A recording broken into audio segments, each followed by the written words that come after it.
ಸಮುದ್ರದ ನೀರು ಕುಡಿಯೋದಕ್ಕೆ ಬರೋದಿಲ್ಲ. ಯಾಕೆ ಅಂತಂದರೆ ಅದು ಸಂಪೂರ್ಣವಾಗಿ ಉಪ್ಪು. ನಾವು ಸಮುದ್ರದ ನಂಟಿದ್ರೂ ಕೆಲವರಿಗೆ ಉಪ್ಪಿಗೆ ಬರ ಅನ್ನುವಂತಹ ಒಂದು ಶಬ್ದ ಇದೆ.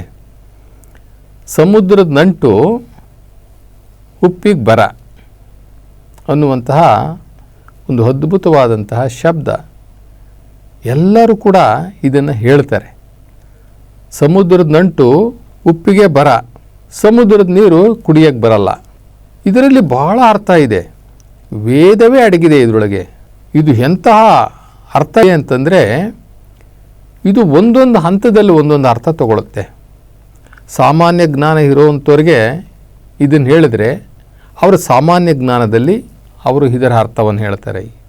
ಇನ್ನು ಅಸಾಮಾನ್ಯ ಜ್ಞಾನ ಇರೋರಿಗೆ ಕೊಟ್ಟರೆ ಅವರು ಇನ್ನೂ ಅಸಾಮಾನ್ಯವಾಗಿ ಇದಕ್ಕೆ ಒತ್ತು ಕೊಟ್ಟು ಆಧ್ಯಾತ್ಮಿಕದ ಒತ್ತು ಕೊಟ್ಟು ಇದಕ್ಕೆ ಆಧ್ಯಾತ್ಮಿಕದ ಹಿನ್ನೆಲೆಯನ್ನು ಕೊಟ್ಟು ಉದಾಹರಣೆಗಳನ್ನು ಕೊಟ್ಟು ಜೀವನದಲ್ಲಿ ನಡೆದಿರ್ತಕ್ಕಂಥ ನಿಜ ಘಟನೆಗಳನ್ನು ಹೇಳುತ್ತಾ ಇದನ್ನು ವಿವರಿಸ್ತಾರೆ. ನೋಡಿ, ನಾವು ಈ ಸಮುದ್ರದ ನಂಟು ಉಪ್ಪಿಗೆ ಬರ ಅಂತಕ್ಕಂಥದ್ದು ಅಥವಾ ಸಮುದ್ರದ ನೀರು ಕುಡಿಲಿಕ್ಕೆ ಬರಲ್ಲ ಅನ್ನುವಂಥದ್ದು ವ್ಯಾಖ್ಯಾನ ಇದೆಯಲ್ಲ, ಬೇಕಾದಷ್ಟು ಜನ ಬದುಕಿದ್ದಾರೆ, ಬಾಳಿದ್ದಾರೆ. ಮಹಾತ್ಮರು, ಋಷಿಮುನಿಗಳು, ಸಾಧಕರು, ಸನ್ಯಾಸಿಗಳು ಇವರೆಲ್ಲರೂ ಕೂಡ ಬದುಕಿ ಬಾಳಿ ಭೂಮಿ ಮೇಲೆ ಹೋಗಿದ್ದಾರೆ. ಕೆಲವರು ಜನಕ್ಕೆ, ಸಮಾಜಕ್ಕೆ ಬೇಕಾಗಿ ಬದುಕಿ ಅವರ ಜೀವನವನ್ನೇ ತ್ಯಾಗ ಮಾಡಿ ಅವರ ಜೀವನವನ್ನೇ ಗಂಧದ ಕೊರಡಿನಂತೆ ಸವೆದುಕೊಂಡು ಮೇಣದ ಬತ್ತಿಯಂತೆ ಉರಿದುಕೊಂಡು ಬೇರೆಯವರಿಗೆ ಬೆಳಕನ್ನು ಕೊಟ್ಟಿದ್ದಾರೆ. ಇದು ಜೀವನ. ಅವರ ಸತ್ತ ನಂತರವೂ ಕೂಡ ಅವರ ಹೆಸರು ಇಲ್ಲಿ ಉಳ್ಕೊಂಡಿದೆ, ಅಮರವಾಗಿದೆ. ಅವರು ಸತ್ತಿದ್ರೂ ಕೂಡ ಅವರ ಹೆಸರು ಚಿರಸ್ಥಾಯಿಯಾಗಿದೆ. ಅವರು ಸತ್ತಿದ್ದಾರೆ, ಆದರೂ ಕೂಡ ಅವರ ಜನ್ಮದಿನಾಚರಣೆಯನ್ನು ಮಾಡ್ತೀವಿ. ಜನ್ಮದಿನಾಚರಣೆ ಯಾರಿಗೆ ಮಾಡೋದು ನಾವು? ಸತ್ತಿರೋರಿಗೆ. ಮತ್ತು ಸತ್ತಿರೋರಿಗೆ ಜನ್ಮದಿನಾಚರಣೆ ಮಾಡ್ತೀವಲ್ಲ, ಅವರು ಬದುಕಿದಾರ ಸತ್ತಿದಾರ? ಬದುಕಿದ್ದಾರೆ. ಅವರು ಭೌತಿಕವಾಗಿ ನಮ್ಮ ಮುಂದೆ ಇಲ್ಲದೆ ಇರ್ಬೋದು, ಶಾರೀರಿಕವಾಗಿ ನಮ್ಮ ಮುಂದೆ ಇಲ್ದಿರ್ಬೋದು, ಆದರೆ ಅವ್ರ ಜನ್ಮದಿನಾಚರಣೆ ಮಾಡ್ತೀವಿ ನಾವು. ಈಗ ನಾವು ಬಸವ ಜಯಂತಿ ಮಾಡ್ತೀವಿ, ಬಸವಣ್ಣನವರು ಇದ್ದಾರೆ ಅಂತಲೇ ಅರ್ಥ. ಗಾಂಧಿ ಜಯಂತಿ ಮಾಡ್ತೀವಿ, ಗಾಂಧೀಜಿಯವರು ಇದ್ದಾರೆ, ಶಾರೀರಿಕವಾಗಿ ಅಲ್ಲ, ಜೀವಂತವಾಗಿ ಆತ್ಮಸ್ವರೂಪಿಯಾಗಿ ಇದ್ದಾರೆ. ಇನ್ನು ಸಾಮಾನ್ಯ ಜನ ಸತ್ರ ಏನು ಮಾಡ್ತಾರೆ? ತಿಥಿ ಮಾಡ್ತಾರೆ, 3 ದಿನಕ್ಕೆ ಹಾಲು ತುಪ್ಪ ಬಿಟ್ಟು ಗೋವಿಂದ ಅಂದ್ಬಿಡ್ತಾರೆ. ಇನ್ನು ಕೆಲವರಿಗೆ ಅವರು ಚತುರ್ಥಿಗಳನ್ನು ಮಾಡ್ತಾರೆ. ಇನ್ನು ಕೆಲವರಿಗೆ ಅವರು ಒಂದು ಜ್ಞಾಪಕ ಅರ್ಥವಾಗಿ ಮಾಡ್ತಾರೆ. ಆದರೆ ಜನ್ಮದಿನಾಚರಣೆ ಎಲ್ರಿಗೂ ಮಾಡೋದಿಲ್ಲ. ಜನ್ಮದಿನಾಚರಣೆ ಯಾರಿಗೆ ಮಾಡ್ತಾರೆ ಅಂತಂದರೆ ಅವರ ಆತ್ಮಗಳು ಅಮರವಾಗಿ ಇರುವಂತಹ ಕೆಲಸಗಳನ್ನು ಮಾಡಿ ಹೋಗಿದ್ರೆ ಅವರು ಯಾವತ್ತಿಗೂ ಅಮರರು, ಅವರಿಗೆ ಸಾವಿಲ್ಲ. ಒಂದು ತೆಂಗಿನ ಮರ ಬೆಳೀತಾ ಹೋಗ್ತದೆ. ಅದು ಈ ತನ್ನ ಮಾಲೀಕನಿಂದ, ಯಾರು ತೆಂಗಿನ ಮರವನ್ನು ಹಾಕಿದಾರಲ್ಲ ಆ ಮಾಲೀಕನಿಂದ ಒಂದು 4 ವರ್ಷನೋ 5 ವರ್ಷನೋ ಅವನ ಕಡೆಯಿಂದ ಪೋಷಣೆ ತಗೊಳುತ್ತೆ. ನಂತರ ತೆಂಗಿನ ಮರ ಈ 5 ವರ್ಷ ಇವರು ಪೋಷಣೆ ಮಾಡಿದ್ದನ್ನು ಇವರು 100 ವರ್ಷ ಬದುಕಿದ್ರೂ ಸಹ ಅವರನ್ನು ಅದು ಪೋಷಣೆ ಮಾಡ್ತದೆ. ಕುಡಿಲಿಕ್ಕೆ ಎಳನೀರು ಕೊಡ್ತದೆ, ಮನೆ ಕಟ್ಕೊಳ್ಳಿಕ್ಕೆ ಸೋಗೆನ ಕೊಡುತ್ತೆ, ಕಸ ಗುಡಿಸ್ಲಿಕ್ಕೆ ಪೊರಕೆ ಕಡ್ಡಿಯನ್ನು ಕೊಡುತ್ತೆ, ಅದರ ಕಾಂಡ ಮನೆ ಕಟ್ಟಲಿಕ್ಕೆ ಬರ್ತದೆ. ಎಳನೀರು ಅದ್ಭುತವಾದಂಥ ಪಂಚಾಮೃತಗಳಲ್ಲಿ ಒಂದಾದಂತಹ ಎಳನೀರು, ತೆಂಗಿನಕಾಯಿ, ಆ ತೆಂಗಿನಕಾಯಿ ಒಣಗಿದ್ರೆ ಕೊಬ್ಬರಿ, ಆ ಕೊಬ್ಬರಿಯಲ್ಲಿ ಎಣ್ಣೆ, ಕೊಬ್ಬರಿ ಎಣ್ಣೆ. ಎಷ್ಟು ಉಪಯುಕ್ತ ಅಲ್ವಾ? ಎಷ್ಟು ಉಪಯುಕ್ತ ಅಲ್ವಾ? ಅದಕ್ಕೆ ಏನು ಹೇಳ್ತೀವಿ ನಾವು? ಕಲ್ಪವೃಕ್ಷ ಅಂತ ಹೇಳ್ತೀವಿ. ಅದರ ಯಾವ ಒಂದು ಅಂಶವೂ ಕೂಡ ನಮಗದು ವ್ಯರ್ಥ ಆಗೋದಿಲ್ಲ. ತೆಂಗಿನಕಾಯಿ ಆ ಮೇಲ್ಗಡೆ ಕರಟ ಇರ್ತದಲ್ಲ, ಆ ಆ ಕರ್ಟನೂ ಕೆಲಸಕ್ಕೆ ಬರ್ತದೆ, ಆ ನಾರು ಇರ್ತದಲ್ಲ ಆ ನಾರು ಕೂಡ ಕೆಲಸಕ್ಕೆ ಬರ್ತದೆ. ಹಗ್ಗ ಮಾಡ್ತಾರೆ, ಅದರೊಳಗೆ ಹಗ್ಗ ಮಾಡ್ತಾರೆ. ಹೀಗೆ ಮನುಷ್ಯ ಬದುಕಿರುವಾಗ ಹೇಗೆ ಒಂದು ತೆಂಗಿನ ಮರ ಸಂಪೂರ್ಣವಾಗಿ ಆಶ್ರಯವಾಗಿ ಆ ಮರವನ್ನು ಸಾಕಿದಂತಹ ಆ ಮಾಲೀಕನಿಗೆ ಒಂದು ಆಶ್ರಯವಾಗಿ ನಿಲ್ಲುತ್ತಲ್ಲ, ಹಾಗೆ ಪ್ರತಿಯೊಬ್ಬನೂ ಕೂಡ ನನ್ನಿಂದ ಸಮಾಜಕ್ಕೆ ಏನಾದ್ರೂ ಸಹಾಯ ಆಗ್ತಾ ಇದೆಯಾ, ಆಗಿದೆಯಾ, ಆಗೋ ಥರ ನಾನು ನಡೀತಾ ಇದ್ದೀನ ಅನ್ನುವಂಥದ್ದು ಪ್ರತಿಯೊಬ್ಬರೂ ಕೂಡ ಲೆಕ್ಕಾಚಾರ ಹಾಕ್ಕೋಬೇಕು. ನಾವೆಷ್ಟು ಸ್ವಾರ್ಥಿಗಳಿದ್ದೀವಿ ಅಂತಂದರೆ, ನಾವು ಬದುಕ್ತೀವಿ, ನಾವು ಯಾರಿಗೋಸ್ಕರ ಬದುಕ್ತೀವಿ ಅಂತಂದರೆ ನಮ್ಮ ಮಕ್ಕಳಿಗೋಸ್ಕರ, ನಮ್ಮ ಹೆಂಡತಿಗೋಸ್ಕರ, ನಮ್ಮ ಕುಟುಂಬಕ್ಕೋಸ್ಕರ. ನಾವು ಆಸ್ತಿ ಮಾಡ್ತೀವಿ ಯಾರಿಗೋಸ್ಕರ? ನಮ್ಮ ಮಕ್ಕಳಿಗೆ, ನಮ್ಮ ಹೆಂಡತಿಗೆ, ನಮ್ಮ ಮುಂದಿನ ತಲೆಮಾರಿಗೆ, ನನ್ನ ಮೊಮ್ಮಕ್ಕಳಿಗೆ.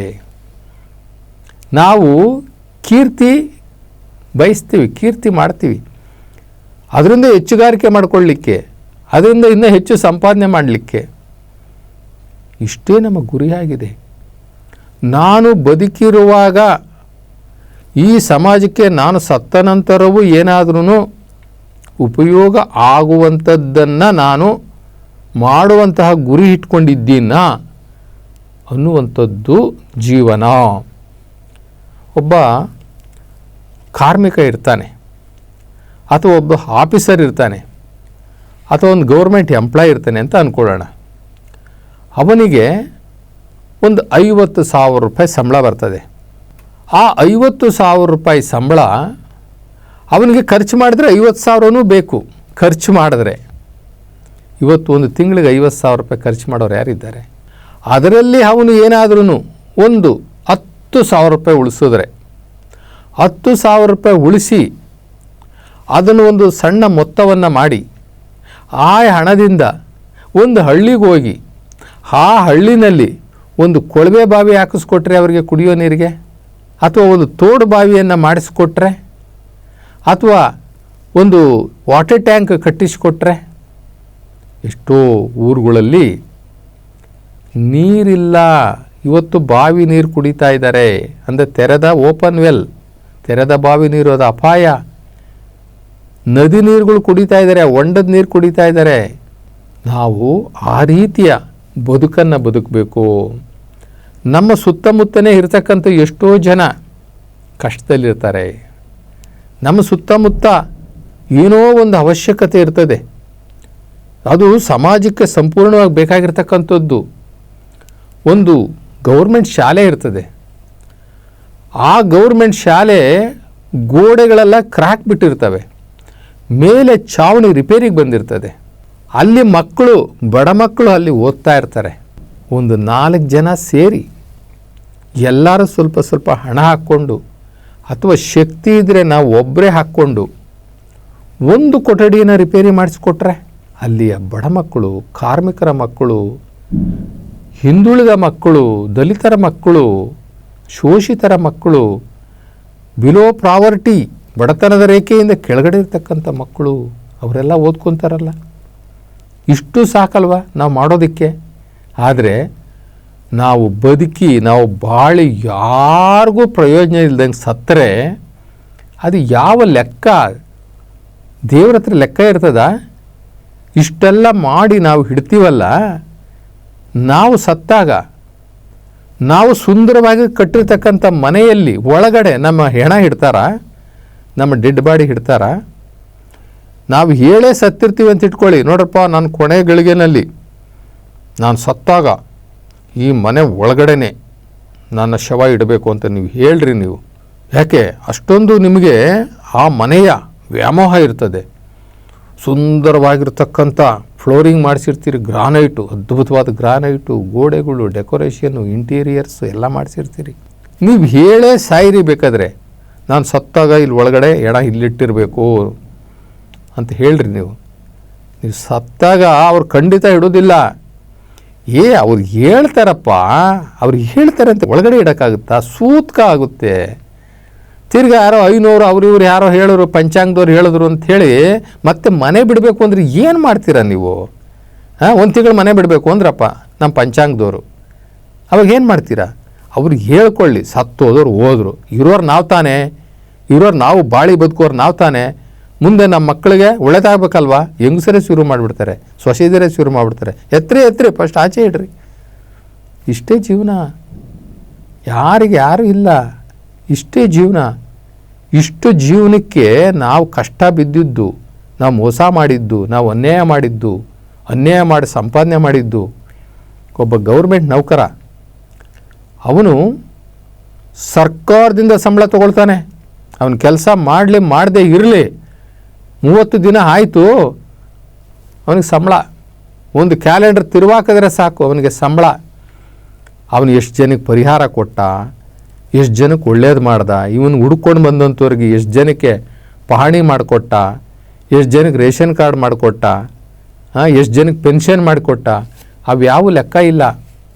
ಅವನು ಹೇಳಿದ್ದೇನು ಅಂದರೆ, ನಾಳೆ ಬಾ, ಈ ಡಾಕ್ಯುಮೆಂಟ್ ಇಲ್ಲ ತಗೊಂಡು ನಾಳೆ ಬಾ, ಇದಿಲ್ಲ ಅದಿಲ್ಲ ನಾಳೆ ಬಾ. ಸುಮ್ಮನೆ ತಲೆ ತಿನ್ಬೇಡ, ನಾನು ಈಗ ತಾನಿಂದ ಮನೆಯಿಂದ ಬಂದಿದ್ದು, ನಮಗೆ ಬೇಕಾದಷ್ಟಿದೆ ಮನೆ ಟೆನ್ಷನ್, ನೀನು ಬಂದು ಟೆನ್ಷನ್ ಇಕ್ಬೇಡ, ನೀನು ನಾಳೆ ಹೋಗು, ನನಗಿವತ್ತು ಮೂಡಿಲ್ಲ. ಯಾಕಪ್ಪ? ನಿನ್ನೆ ಇವತ್ತು ಸಂಬಳ ತೊಗೊಳಲ್ವಾ? ನಿನ್ನ ಸಮಸ್ಯೆಗಳು ನಿನ್ನ ಮನೇಲಿ ಕಟ್ಟಿಕ್ಬಿಟ್ಟು ಬಾ. ನಿನ್ನ ಸರ್ಕಾರ ಇಲ್ಲಿ ಇಟ್ಟಿರೋದು ಜನಸೇವೆ ಮಾಡಲಿಕ್ಕೆ.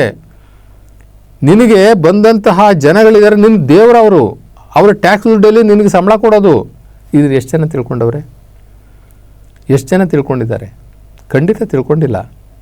ನಾನು ಬೆಳಗ್ಗೆ ಎದ್ದು ನನ್ನ ಕೈಯಿಂದ ಒಂದು 10 ರೂಪಾಯಿ ದಾನ ಆಯಿತಾ, ಒಂದು 10 ರೂಪಾಯಿ ಧರ್ಮ ಆಯಿತಾ ಯಾರಿಗಾರ? ಈ ಮಾತಲ್ಲಿ ಯಾರಿಗಾರ ಒಂದು ಸಾಂತ್ವನದ ಮಾತು ಹೇಳಿದ್ದೀನ?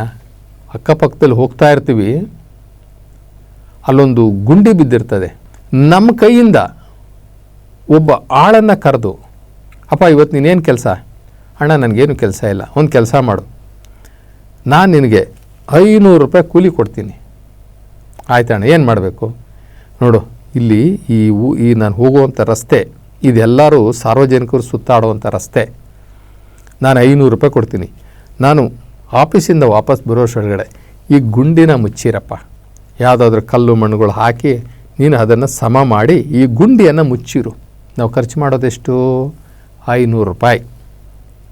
ಆ 500 ರೂಪಾಯಿ ಒಬ್ಬನಿಗೆ ಊಟ ಕೊಟ್ಟಂಗಾಯಿತು, ಒಬ್ಬನಿಗೆ ಕೆಲಸ ಕೊಟ್ಟಂಗಾಯಿತು.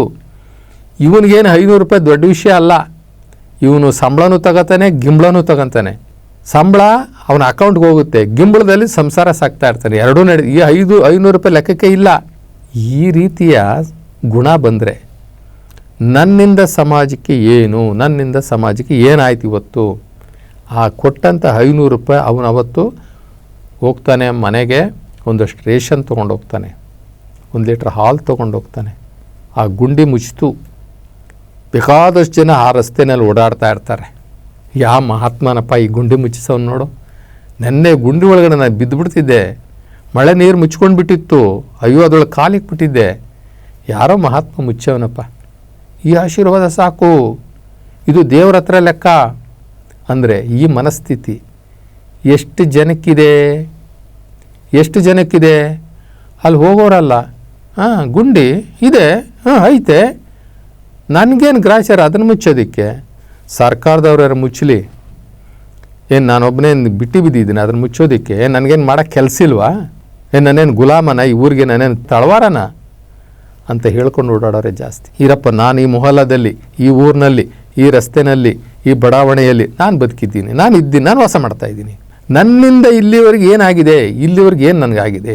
ಎಷ್ಟು ಜನ ಯೋಚನೆ ಮಾಡ್ತೀವಿ ನಾವು? ಏನಾಗ್ಬಿಡುತ್ತೆ ಒಂದು ಗುಂಡಿ ಮುಚ್ಚಿದ್ರೆ? ಅಥವಾ ಊರ ಮುಂದೆ ಒಂದು ಬೋರ್ವೆಲ್ ಕೆಟ್ಟೋಗಿದೆ, ಅಥವಾ ಒಂದು ಪೈಪ್ ಲೈನ್ ಒಡೆದೋಗಿದೆ, ಯಾರಿಗೂ ನೀರಿಲ್ಲ. ಆ ಸರ್ಕಾರದವರು ಅಥವಾ ಇನ್ನೊಬ್ಬರು ಸ್ಥಳೀಯ ಗೌರ್ಮೆಂಟು ಪಂಚಾಯಿತಿಯವರು ಯಾರೂ ಬಂದಿಲ್ಲ. ಆ ಪಂಚಾಯಿತಿಯವನು ಬರಬೇಕಾಯ್ತು, ಅವನಿಗೆ ಹುಷಾರಿಲ್ಲ, ಅವನು ಮನೇಲಿದ್ದಾನೆ, ಬಂದು ಆ ಪೈಪ್ ಜಾಯಿಂಟ್ ಮಾಡಬೇಕು. ಇನ್ನು ನಾವು 1 ಅವರೋ 2 ಅವರ್ ಟೈಮ್ ಕೊಟ್ಟು ಯಾವನ್ನೊಬ್ಬ ಪ್ಲಂಬರ್ ಕರ್ಕೊಂಡು ಬಂದು ಈ ಪೈಪ್ ಜಾಯಿಂಟ್ ಮಾಡಪ್ಪ, ಯಾಕೆಂದರೆ ಎಲ್ಲರಿಗೂ ನೀರು ಹೋಗುತ್ತೆ ಇಲ್ಲಿಂದ, ಇವತ್ತು ಯಾರಿಗೂ ನೀರಿಲ್ಲ, ಇದೊಂದು ಪೈಪ್ ಮಾಡು. ಎಷ್ಟು ಖರ್ಚಾಗ್ಬಿಡ್ತದೆ? ಒಂದು 200 ರೂಪಾಯಿ ಖರ್ಚಾಗುತ್ತಾ? ಆ ಪ್ಲಂಬರ್ಗೊಂದು 150-200 ರೂಪಾಯಿ ಖರ್ಚಾಗುತ್ತಾ? ಯಾಕೆ ಮಾಡಬಾರ್ದು ಇಂಥ ಕೆಲಸ? ನಾವು ಇಂಥ ಕೆಲಸ ಯಾಕೆ ಮಾಡಬಾರ್ದು? ಇದನ್ನು ಮಾಡಿಲ್ಲ ಅಂತ ಇಟ್ಕೊಳ್ಳಿ, ನಾವು ಇದ್ದೇನು ಪ್ರಯೋಜನ? ನಮ್ಮಂಥವ್ರು ಇದ್ದೇನು ಪ್ರಯೋಜನ? ಕೆಲವ್ರು ಹೇಳ್ತಾರೆ, ಅಯ್ಯೋ ನಮ್ಮೂರಲ್ಲಿ ಅವ್ನು ದೊಡ್ಡ ಶ್ರೀಮಂತನಪ್ಪ, ಎಷ್ಟಿದೆ ಗೊತ್ತಾ ಅವನ ಹತ್ರ, 3 ಜನ್ರೇಷನ್ ಕೂತ್ಕೊಂಡು ತಿನ್ಬೋದು. ಏನು ಮಾಡ್ತೀರಾ? ಸಮುದ್ರದಲ್ಲಿ ನೀರಿದ್ದಂಗೆ, ನಾಯಿ ಮೊಲೆನಲ್ಲಿ ಹಾಲಿದ್ದಂಗೆ. ಕುಡಿಯೋಕ್ಕೆ ಬರ್ತದ? ಸಮುದ್ರದ ನೀರು ಕುಡಿಯೋಕ್ಕೆ ಬರ್ತದ ಅಂತಾರೆ ಜನ. ಅವನು ಎಷ್ಟಿದ್ರೆ ಏನಪ್ಪ, ನಾಯಿ ಮೊಲೆಯಲ್ಲಿ ಹಾಲಿದ್ದಂಗೆ. ಅವನು ಎಷ್ಟು ಬದುಕಿದ್ರೆ ಏನಪ್ಪ, ನಾಯಿ ಮೊಲೆಯಲ್ಲಿ ಹಾಲು, ಸಮುದ್ರದ ನೀರು ಕುಡಿಯೋಕ್ಕೆ ಬರ್ತದ? ಬಿಡು ಅವನದೇನು ಮಾತಾಡ್ತೀಯ? ಎಲ್ಲರಿಗೆ ಬೆಲ್ಲವಾಗಿ ಬದುಕಬೇಕು. ಇರುವೆ ಯಾವುದನ್ನು ಹುಡ್ಕೊಂಡು ಹೋಗುತ್ತೆ? ಮೆಣಸಿನ್ಕಾಯಿ ಹುಡ್ಕೊಂಡು ಹೋಗುತ್ತಾ? ಇರುವೆ ಇಲ್ಲ, ಸಕ್ಕರೆ ಹುಡ್ಕೊಂಡು ಹೋಗುತ್ತೆ, ಬೆಲ್ಲ ಹುಡ್ಕೊಂಡು ಹೋಗುತ್ತೆ. ಹಾಗೆ ಸಾರ ಸಜ್ಜನರು ಎಲ್ಲಿರ್ತಾರೆ ಅಲ್ಲಿ ಜನಾಕರ್ಷಣೆ ಇರ್ತದೆ. 4 ಜನ ಹೊಗಳಬೇಕು, 4 ಜನ ನಮ್ಮ ಬಗ್ಗೆ ಒಳ್ಳೇದು ಮಾತಾಡಬೇಕು. ಪರೋಪಕಾರಂ ಇದಂ ಜೀವನಂ, ಇದೇ ಸಾರ್ಥಕ ಜೀವನ. ಏನು ಮನುಷ್ಯ ಪರೋಪಕಾರವನ್ನು ಮಾಡ್ತಾನೋ ಅದೇ ಸತ್ಯ, ಅದೇ ಜೀವನ. ನಮ್ಮ ಬಸವಣ್ಣರೊಂದು ವಚನದಲ್ಲಿ ಹೇಳ್ತಾರೆ, ಎರವಲ ಮರ ಹೂವು ಬಿಟ್ಟು ಫಲವಾದಳು ಏನಯ್ಯ. ಒಂದು ಎರವಲ ಮರ ಅಂತ ಇರ್ತದೆ. ಆ ಎಲವದ ಮರ ಅದು ಬಹಳ ಪೂರ್ತಿ ಕಾಯಿ ಬಿಟ್ಬಿಡ್ತದೆ. ಅದು ಆ ಹಣ್ಣನ್ನು ಯಾರೂ ತಿನ್ನಲ್ಲ. ಅದು ಒಂದು ವಿಷವಾಗಿರ್ತಕ್ಕಂಥ ಹಣ್ಣು. ಅಂತಹ ಮರ ಪೂರ್ತಿ ಮರದ ತುಂಬ ಹೂವು ಬಿಟ್ಟು ಈಚಾಗಿ ಅದು ಹಣ್ಣಾದರೆ ಫಲ ಏನಪ್ಪ? ಅದನ್ನು ಯಾರೂ ತಿನ್ನೋದಿಲ್ಲ. ಅದೇ ರೀತಿ ಸಿರಿಯಾದೊಡೇನು ಶಿವಭಕ್ತಿ ಇಲ್ಲದನಕ್ಕ. ಸಿರಿಯಾದೊಡೇನು ಅಂದರೆ ಅವನು ಎಷ್ಟು ಶ್ರೀಮಂತ ಆದರೆ ಏನಪ್ಪ, ಅವನಿಗೆ ಶಿವಭಕ್ತಿ ಇಲ್ಲ. ಯಾರಿಗೆ ಶಿವಭಕ್ತಿ ಇದೆಯೋ ಅವನಿಗೆ ಮಾತ್ರ ಕೊಟ್ಟು ತಿನ್ನುವಂತಹ ಬುದ್ಧಿ ಬರೋದು. ಅದಕ್ಕೆ ನಾವು ಹಿಂದೆ ಚರಿತ್ರೆಗಳಲ್ಲಿ ನಾವು ನೋಡಿರ್ತೀವಿ. ಒಬ್ಬೂರಲ್ಲಿ ಒಬ್ಬ ಭಕ್ತ ಇದ್ದಂತೆ. ಆ ಭಕ್ತ ಕಾಡಿಗೆ ಹೋಗ್ತಿದ್ದಂತೆ, ಅಲ್ಲಿಂದ ಮರಗಳನ್ನ ಕಡ್ಕೊಂಡು ಬರ್ತಿದ್ದಂತೆ. ಕಡ್ಕೊಂಡು ಬಂದು ಗಂಡ ಹೆಂಡತಿ ಇಬ್ಬರೂ ಆಹಾರ ತಯಾರಿಸೋರಂತೆ. ಅವರು ಆಹಾರವನ್ನು ಸೇವನೆ ಮಾಡೋದಕ್ಕೆ ಮುಂಚೆ ಯಾರಾದರೂ ಒಬ್ಬ ಜಂಗಮನನ್ನು, ದಾರಿ ಹೋಹಕನನ್ನು ಕರ್ಕೊಂಡು ಬಂದು ಅವನಿಗೆ ಮೊದಲು ತೃಪ್ತಿಪಡಿಸಿ ಆಮೇಲೆ ಇವ್ರು ತಿಂತಿದ್ರಂತೆ. ಇದು ನಾವು ಕಥೆಗಳು ಕೇಳಿದ್ದೀವಿ. ಇದು ಯಾರಿಗೆ ಬರ್ತದೆ? ಶಿವಭಕ್ತರಿಗೆ ಬರ್ತದೆ, ಬೇರೆ ಎಲ್ಲರಿಗೂ ಬರೋದಿಲ್ಲ. ಅದಕ್ಕೆ ಇಲ್ಲಿ ಬಸವಣ್ಣವ್ರು ಹೇಳ್ತಾರೆ, ಆ ಎಲವದ ಮರ ಫಲ ಬಿಟ್ಟರೆ ಏನಪ್ಪ? ಈ ಕೆಲವ್ರ ಹತ್ರ ಸಿರಿ ಇದ್ದೋಡೇನು, ಸಂಪತ್ತಿದ್ದೋಡೇನು? ಶಿವಭಕ್ತಿ ಇಲ್ಲದನಕ್ಕ. ಶಿವಭಕ್ತಿ ಇದ್ದರೆ ಮಾತ್ರನೇ ಕೊಟ್ಟು ತಿನ್ನುವಂತಹ ಬುದ್ಧಿ ಬರೋದು, ಆ ದಾಸೋಹ ಮನೋಭಾವ ಬರೋದು. ಯಾರಿಗೆ ಅಂತಂದರೆ, ಯಾರಿಗೆ ಶಿವಭಕ್ತಿ ಇರ್ತದೋ ಅವನು ತಿನ್ನೋದಕ್ಕೆ ಮುಂಚೆ ಯೋಚನೆ ಮಾಡ್ತಾನೆ, ಇರಪ್ಪ ನಾನು ತಿಂತಾ ಇದ್ದೀನಿ, ನನ್ನ ಅಕ್ಕಪಕ್ಕದಲ್ಲಿ ಯಾರು ಉಪವಾಸ ಇರ್ಬೋದಾ? ಮೊದಲು ಒಂದು ಊರಿನಲ್ಲಿ ಈ ಗೌಡ್ರು ಪಟೇಲರು ಅಂತ ಇರೋರು, ಅವರು ರಾತ್ರಿ ಹೊತ್ತು ಊಟಕ್ಕೆ ಕೂತ್ಕೊಂಡಾಗ ಅವ್ರು ಕೇಳೋರಂತೆ, ಏನೋ ಆ ದೇವಸ್ಥಾನ ಹತ್ರ ಊರ ಮುಂದೆ ಎಲ್ಲರೂ ಊರುಗಳ ಮುಂದೆ ಒಂದು ದೇವಸ್ಥಾನ ಇರ್ತದೆ ಅಥವಾ ಒಂದು ಅಶ್ವತ್ಥ ಕಟ್ಟೆ ಇರ್ತಿತ್ತು. ಅವಾಗ ಅವನು ಗೌಡ ಪಟೇಲ ಕೇಳೋನಂತೆ, ಅವನು ಒಳ್ಳೆಯವನಾಗಿದ್ದರೆ, ನೋಡ ಯಾರಾದರೂ ಅಪರಿಚಿತ ವ್ಯಕ್ತಿಗಳು, ದಾರಿ ಹೋಕರು ಯಾರಾದ್ರೂ ಅಲ್ಲಿ ಬಂದು ಮಲಗಿದಾರಾ? ಆ ಕಾಲದಲ್ಲಿ ನಡ್ಕೋತಾ ಹೋಗ್ತಾಯಿದ್ರು. ರಾತ್ರಿ ಹೊತ್ತು ಏನಾದರೂ ಅಲ್ಲಿ ಕತ್ಲಾಯಿತು ಅಂದರೆ ಊರು ಮುಂದೆ ಜಗ್ಲಿನಲ್ಲೋ, ಊರು ಮುಂದೆ ದೇವಸ್ಥಾನದಲ್ಲೋ ಅಥವಾ ಅಶ್ವತ್ಥ ಕಟ್ಟೆ ಮೇಲೆ ಬಂದು ಮಲಗಿಬಿಡೋರು. ಈ ಗೌಡ ಪಟೇಲರುಗಳು ಅದನ್ನು ಗಮನಿಸೋರಂತೆ. ಯಾರಾದ್ರೂ ಬಂದು ದಾರಿ ಹೋಕರು, ಅನಾಥರು, ಸಾಧುಗಳು, ಸನ್ಯಾಸಿಗಳು ಯಾರು ಅಲ್ಲಿ ಮಲಗಿದ್ರೆ ಅವ್ರಿಗೆ ಕರೆಸಿ ಅವ್ರಿಗೆ ಪ್ರಸಾದದ ವ್ಯವಸ್ಥೆ ಮಾಡಿಸಿ ಊಟ ಮಾಡಿಸಿ ನಂತರ ಇವ್ರು ಮಾಡೋರಂತೆ. ಅದು ಒಂದು ಕಾಲ, ಅದು ಸತ್ಯದ ಕಾಲ. ಇವತ್ತು ಸಿರಿಯಾದವಡೇನೋ ಶಿವಭಕ್ತಿ ಇಲ್ಲದೆ ನಮ್ಮ ಬಸವಣ್ಣವ್ರು ಕೇಳ್ತಾರೆ, ಫಲವಾದಡೇನೋ ಆ ಮೆಕ್ಕೆಕಾಯಿ. ಕುಲವಿಲ್ಲದ ಇದ್ದರೇನು ರೂಹು ಇಲ್ಲದವಂಗೆ. ಕುಲ ಅಂತಂದರೆ ಇಲ್ಲಿ 2 ಕುಲಗಳಿದ್ದಾವೆ. ಏನು ಅಂತಂದರೆ ಭಕ್ತನ ಕುಲ, ಭವಿಯ ಕುಲ. ಭಕ್ತಿ ಅಂತಂತಂದರೆ ಈ ಶಿವಭಕ್ತಿ. ಭವಿ ಅಂತಂತಂದರೆ ಅವನೊಬ್ಬ ನಾಸ್ತಿಕ, ಏನನ್ನು ನಂಬೋಲ್ಲ, ಎಲ್ಲದರಲ್ಲೂ ಉದಾಸೀನ, ಎಲ್ಲದರನ್ನು ಟೀಕೆ ಮಾಡುವಂಥದ್ದು. ಈ ಭಕ್ತಿಯ ಕುಲ ಇರ್ತಕ್ಕಂಥವನು ಇದ್ದರೆ ಅದೊಂದು ಸಾರ್ಥಕ, ಅದೊಂದು ಸಾರ್ಥಕ. ಎಲ್ಲರಲ್ಲೂ ಆ ಗುಣ ಇರೋದಿಲ್ಲ. ಬಚ್ಚಲ ನೀರು ತಿಳಿಯಾದಲ್ಲಿ ಫಲವೇನು? ಈಗ ಬಚ್ಚಿಲ ನೀರು ಸ್ವಲ್ಪ ಹೊತ್ತು ಆದಮೇಲೆ ಏನು ಮಾಡ್ತಾರೆ, ತಿಳಿಯಾಗುತ್ತದು. ತಿಳಿಯಾಗಿ ಆ ಗಲೀಜೆಲ್ಲ ಕೆಳಗಡೆ ಹೋಗುತ್ತೆ. ಒಂದು ಸ್ವಲ್ಪ ಒಳ್ಳೆ ನೀರು ಮೇಲಕ್ಕೆ ಬರ್ತದೆ. ಹಂಗಂದ ತಕ್ಷಣ ಅದು ಕುಡಿಲಿಕ್ಕೆ ಬರ್ತದ?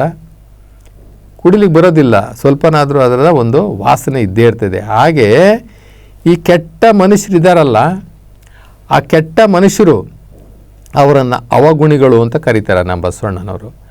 ಇಂತಹ ಅವಗುಣಿಗಳನ್ನು ಮೆಚ್ಚ ನಮ್ಮ ಶಿವ ಕೂಡಲ ಸಂಗಮ ದೇವ. ಇಂತಹ ಅವಗುಣಗಳಿರ್ತಕ್ಕಂಥವ್ರನ್ನ ಮೆಚ್ಚ ಕೂಡಲ ಸಂಗಮ ದೇವ. ಯಾಕೆ ಅಂತಂದರೆ ಇವರದ್ದು ಬರೀ ಆರ್ಪಟ ಅಷ್ಟೇ, ಆರ್ಪಟ ಮತ್ತು ತೋರ್ಪಟ ಸಮಾಜದಲ್ಲಿ ಇರ್ತಾರೆ. ಅವ್ರಿಗೋಸ್ಕರ ಅವ್ರು ಬದುಕ್ತಾರೆ. ಅವರಿಂದ ಯಾರಿಗೂ ಒಳ್ಳೆಯದಾಗಿರೋದಿಲ್ಲ. ಭಿಕ್ಷುಕರಿಗೂ ಕೂಡ ₹1 ಕೊಡೋದಿಲ್ಲ ಅವರು. ಹೋಗ ಮುಂದಕ್ಕೆ ಅಂತಾರೆ. ಆವಾಗ ಅವನು ನೋಡ್ತಾನೆ, ಏನಪ್ಪ ಇಷ್ಟು ದೊಡ್ಡ ಮನೆ, 4 ಅಂತಸ್ತಿದೆ. ಅವನ ಗೇಟಲ್ಲಿ ಒಬ್ಬ ವಾಚ್ಮನ್ ಇಟ್ಟಿರ್ತಾರೆ. ಹೋಗ್ತೀಯೋ ಇಲ್ಲ ನಾಯಿ ಬಿಟ್ಬಿಡ್ತೀನಿ ಅಂತ ನಾನು. ಬಿಡಪ್ಪ ನಾನು ಹೋಗ್ತೀನಿ ಮುಂದಕ್ಕೆ. ಯಾಕೆ ಅಂತಂದರೆ ಅವರಿಗೆ ಆ ಯಜಮಾನನಿಗೆ ಸಂಗ್ರಹದ ಗುಣ ಇದೆಯೇ ಹೊರತು ಅವನಿಗೆ ದಾಸೋಹ ಗುಣ ಇಲ್ಲ. ಸಿರಿಯಾದೊಡೇನು ಶಿವಭಕ್ತಿ ಇಲ್ಲದನಕ್ಕ. ಬಸವಣ್ಣವ್ರು ಹೇಳೋ ರೀತಿಯಲ್ಲಿ ಆ ಎಲವದ ಮರ ತುಂಬ ಬರೀ ಫಲ ಇದ್ದರೆ ಏನಪ್ಪ, ಅದು ಯಾರಿಗಾರ ತಿನ್ಲಿಕ್ಕೆ ಬರ್ತದ? ಅದು ಸಮುದ್ರದಲ್ಲಿ ನೀರಿದ್ದಂಗೆ, ಅದು ನಾಯಿ ಮೊಲೆಯಲ್ಲಿ ಹಾಲಿದ್ದಂಗೆ. ಅದು ಪಂಚಾಮೃತಕ್ಕೆ ಬರೋದಿಲ್ಲ. ನಾಯಿಯ ಮೊಲೆಯ ಹಾಲು ನಾಯಿ ಮರಿಗಳಿಗಲ್ಲದೆ ಪಂಚಾಮೃತಕ್ಕೆ ಬಾರದಯ್ಯ. ಪಾಪಿಯ ಸೊತ್ತು ಪ್ರಾಯಶ್ಚಿತ್ತಕ್ಕಲ್ಲದೆ ಸತ್ಪಾತ್ರಕ್ಕೆ ಬಾರದಯ್ಯ. ಪಾಪಿ ಸೊತ್ತದು ಸತ್ಪಾತ್ರಕ್ಕೆ ಬರೋದಿಲ್ಲ, ದಾಸೋಹಕ್ಕೆ ಬರೋದಿಲ್ಲ, ಒಳ್ಳೆ ಕೆಲಸಕ್ಕೆ ಬರೋದಿಲ್ಲ. ಅದು ಯಾಕೆ ಅಂದರೆ ಅದು ಪಾಪಿಯ ಸೊತ್ತುಗಳು. ಒಬ್ಬ ಮನುಷ್ಯ ನೋಡ್ತಾ ಇದ್ದಂಗೆಲೇ ದೊಡ್ಡ ಶ್ರೀಮಂತ ಆಗಿಬಿಡ್ತಾನೆ. ಯಾವ್ಯಾವ ಮಾರ್ಗದಲ್ಲಿ ಸುಳ್ಳು ಹೇಳಿ ಸಂಪಾದನೆ ಮಾಡಲಿಕ್ಕಾಗುತ್ತೋ ಅಷ್ಟನ್ನು ಕೂಡ ಅವನು ಮಾಡಿಬಿಟ್ಟಿರ್ತಾನೆ.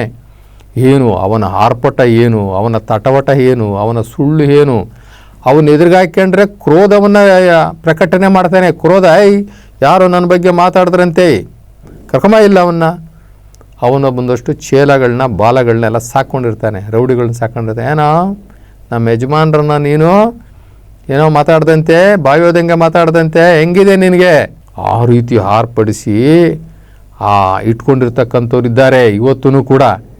ಇನ್ನು ಇಂಥವರಿಗೆ ಈ ಭವರೋಗ ಅನ್ನುವಂತಹ ತಿಮಿರ ಹೋಗಿಲ್ಲ. ಭವರೋಗ ಅಂದರೆ ಏನು? ಈ ಬದುಕೇ ನಿಜ, ನಾವು ಶಾಶ್ವತ, ನಾವು ನೋಡುತ್ತಿರುವಂತಹ ಈ ಏನು ಸಂಪತ್ತಿದೆಯಲ್ಲ ಇದು ಶಾಶ್ವತ, ನಮ್ಮ ಬದುಕು ಶಾಶ್ವತ. ನಮ್ಮಲ್ಲಿರ್ತಕ್ಕಂಥ ಸಂಬಂಧಗಳು, ಮನೆ, ಮಕ್ಕಳು, ಸೊಸೆದಿರು, ಮೊಮ್ಮಕ್ಕಳು, ಏನಪ್ಪ ನಮ್ಮದು ತುಂಬಿದ ಕುಟುಂಬ ಅಪ್ಪ ಅಂತ ಹೇಳ್ಕೊಳ್ತಾರೆ. ನೋಡ್ತಾ ಛಿದ್ರ ಆಗ್ತಾವೆಲ್ಲ. ದೇವರು ಒಂದು ಟೈಮಲ್ಲಿ ಕೊಡ್ತಾನೆ, ಇನ್ನೊಂದು ಟೈಮಲ್ಲಿ ಕಿತ್ಕೋತಾನೆ. ಒಂದು ಕೈಯಲ್ಲಿ ಕೊಡ್ತಾನೆ, ಇನ್ನೊಂದು ಕೈಯಲ್ಲಿ ಕಿತ್ಕೋತಾನೆ. ಯಾರಿಗೂ ಯಾವುದನ್ನು ಶಾಶ್ವತ ಕೊಡಲ್ಲ. ಇವತ್ತಿದ್ದಂತಹ ಪರಿಸ್ಥಿತಿ, ಇವತ್ತಿದ್ದಂತಹ ಸುಖ, ಇವತ್ತಿರ್ತಕ್ಕಂಥ ವಾತಾವರಣ ನಮ್ಮ ಕುಟುಂಬಗಳಲ್ಲಿ ನಾಳೆ ಇರೋಲ್ಲ, ನಾಳೆ ಇದ್ದಿದ್ದು ನಾಡ್ದಿರೋದಿಲ್ಲ. ಯಾಕೆಂದ್ರೆ ಪ್ರಕೃತಿ ನಿಯಮ. ಕೊಟ್ಟ ಮೇಲೆ ಅವನ ಹತ್ರನೇ ಬಿಡಲ್ಲ ದೇವರು, ನಿಧಾನಕ್ಕೆಲ್ಲವನ್ನು ಖಾಲಿ ಮಾಡ್ತಾನೆ. ಒಂದೇ ತಲೆಮಾರಲ್ಲಿ ಲಕ್ಷಾಧಿಪತಿ ಭಿಕ್ಷಾಧಿಪತಿ ಆಗಿದ್ದಾನೆ. ಬೇಕಾದಷ್ಟು ಕೀರ್ತಿವಂತ ಅಪಕೀರ್ತಿಯನ್ನು ಹೊಂದಿದ್ದಾನೆ. ಯಪ್ಪ ಒಂದು ಟೈಮಲ್ಲಿ ಹೆಂಗಿದ್ನಪ್ಪ ಅವನು, ಇವಾಗ ಹೆಂಗವನು ಗೊತ್ತೇನಪ್ಪ, ಅವ್ನು ನೋಡೋಕ್ಕಾಗಲ್ಲಪ್ಪ. ಅದು ದೃಶ್ಯಗಳಿದ್ದಾವೆ ನಮ್ಮ ಕಣ್ಣೆದುರುಗಡೆ. ಎಂತೆಂಥವ್ರು ಫಾರಿನ್ ಗುಡೋಗಿ ಬಚ್ಚಿಕೊಂಡವ್ರೆ, ನಾವು ನೋಡಿದ್ದೀವಿ. ಅವ್ರ ಹೆಸರು ಹೇಳೋದು ಬೇಡ. ಎಂತೆಂಥ ಹಾರ್ಪಟ ಮಾಡಿದಂಥವ್ರು, ದೊಡ್ಡ ದೊಡ್ಡ ಕೀರ್ತಿವಂತರು, ಬ್ಯಾಂಕ್ ಬ್ಯಾಲೆನ್ಸ್ ಇದ್ದಂಥವ್ರು, ಕೋಟಿ ಕೋಟಿ ಆಸ್ತಿವಂತರು ಇವತ್ತು ಕಾನೂನುಗಳಿಗೆ ಹೆದರ್ಕೊಂಡು, ಜೈಲಿಗೆ ಹೆದರ್ಕೊಂಡು ಬೇರೆ ದೇಶದಲ್ಲಿ ಹೋಗಿ ಪೌರತ್ವವನ್ನು ತೆಗೆದುಕೊಂಡು ತಲೆಮರೆಸ್ಕೊಂಡಿರ್ತಕ್ಕಂಥದ್ದು ನೋಡಿದ್ದೀವಿ.